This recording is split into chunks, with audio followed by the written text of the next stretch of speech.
नमस्कार, प्रणाम। हम भोजपुरी लोक गायक सूर्यवली पटेल, आप लोगों का छोट भाई भतीजा। और कैसे हैं आप लोग? उम्मीद करत हैं कि आप लोग बढ़िया रहें, जहाँ रहें स्वस्थ रहें, मस्त रहें। और बड़ी खुशी की बात बा कि आज मोनू भैया से मुलाकात भइल है। आज मुलाकात करे नहीं है। और मोनू भैया आपको कुछ बोलल यहाँ? नमस्कार, प्रणाम, हर हर महादेव। हाँ, हम इनका छोट भाई गायक मोनू मौर्य, एक्टर, आप जो भी कहीं एक्टर, डायरेक्टर, प्रोड्यूसर सब कुछ हम ही बानी। और सूर्यवली भैया आपको कुछ तनी सुनाई बुलाई काहे ना भैया, देखल यहाँ एकदम हरा हरा मौसम होवे। आज हरा हरा मौसम है यार।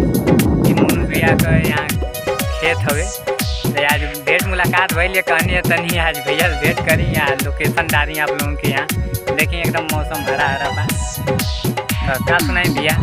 दोनों भैया दो लाइन गाना सुनावल जा।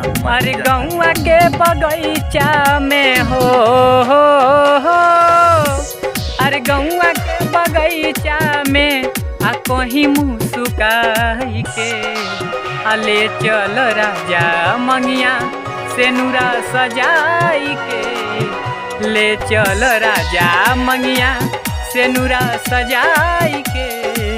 ले चल राजा।